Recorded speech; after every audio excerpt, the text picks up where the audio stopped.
বাংলাদেশ রাষ্ট্রের যে উন্নয়নের গল্প আমরা গত 16 বছর ধরে ফ্যাসিবাদের আমলে শুনেছি, এই রাষ্ট্র নাকি সিঙ্গাপুর হয়ে গেছে, এই রাষ্ট্র নাকি কানাডা এবং মালয়েশিয়ার মতো হয়ে গেছে, এই রাষ্ট্র নাকি সুইজারল্যান্ডের মতো উন্নত হয়ে গেছে, তাহলে ঠিক একই সময়ে এই উন্নয়নের গল্প চালিত যে পরিসংখ্যান ব্যুরোর রিপোর্ট যেটা ফ্যাসিবাদের আমলে করা হয়েছিল, তাহলে আমার রাষ্ট্রের একটা বিভাগ কেন উগান্ডার মতো, হাইতির মতো, ইয়েমেনের মতো দরিদ্র পীড়িত অঞ্চলে পরিণত হয়ে গেছে? এইটা তো ডেভেলপমেন্টের যে ন্যারেটিভ, উন্নয়নের যে গল্প কথা বলে আমরা শুনেছি গত 16-17 বছরের এই হাসিনার ফ্যাসিবাদে আমলে, তা সেই গল্পের সাথে মিলছে না।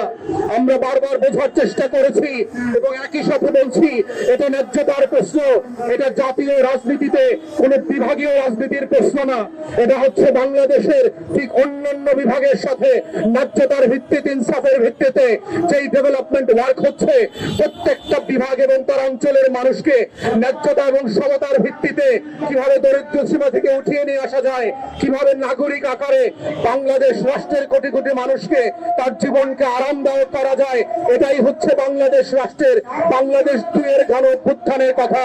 অন্তর্বর্তীকালীন সরকারকে মনে করিয়ে দিচ্ছি, গণ অভ্যুত্থানের 2024-কে ভুলে যাবেন না। আপনাদেরকে 1400 শহীদের রক্তের কথা মনে করিয়ে দিচ্ছি, আপনাদেরকে 24,000 প্রতিবন্ধী মুক্তিযোদ্ধার কথা মনে করিয়ে দিচ্ছি, আপনাদেরকে গণ অভ্যুত্থানের 600 চোখ হারিয়ে যাওয়া বিপ্লবীদের কথা মনে করিয়ে দিচ্ছি, কাদের রক্তের উপরে দাঁড়িয়ে আপনারা ক্ষমতা এসছেন। ভুলে যাবেন না, বাংলাদেশের প্রত্যেকটা শহীদের রক্তের দাম একই রকম, সে বরিশালের শহীদ হোক, চট্টগ্রামের হোক আর ঢাকার হোক। আমরা জেনেছি বরিশাল বিভাগের 37-এর উপরে শহীদ হয়েছে গত 24-এর গণ অভ্যুত্থানে, যারা বিভিন্ন জেলায় ঢাকা সহ চট্টগ্রাম সহ আন্দোলন করা অবস্থায় শহীদ হয়েছে।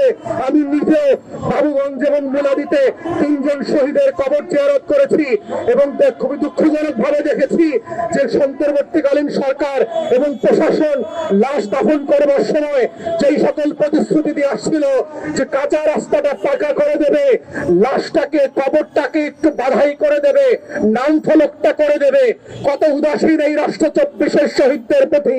নাম ফলকে নামটা পর্যন্ত ভুল লিখেছে। যেই কলেজের ছাত্র সে চট্টগ্রাম কলেজে, সেই চট্টগ্রামের কলেজের নামের বানানটা পর্যন্ত ভুল লিখেছে।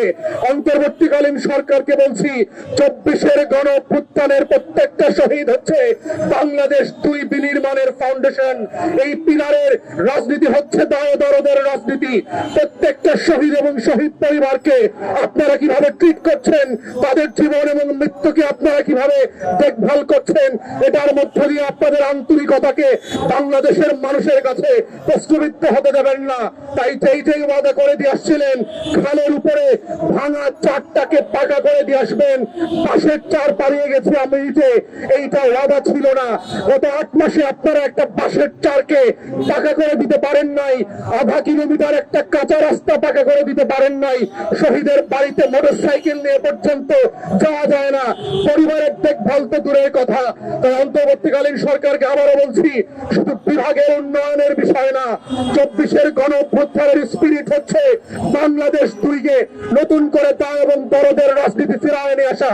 যদি এটা করতে আপনারা ব্যর্থ হন, উত্তর পুরুষের কাছে আপনারা দায়বদ্ধ থাকবেন এবং আমরাও বারবার আপনাদেরকে স্মরণ করিয়ে দিব যে রক্তের উপরে, যেই শাহাদাতের উপরে ভিত্তি করে বাংলাদেশ রাষ্ট্রে আপনারা 2024-এ দায়িত্ব নিয়েছিলেন, সেটা করতে আপনারা ব্যর্থ হয়েছেন।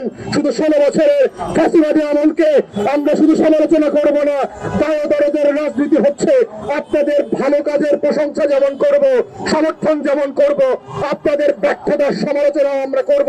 এটাই হচ্ছে নতুন বাংলাদেশে গণতান্ত্রিক মূল্যবোধের রাজনীতি।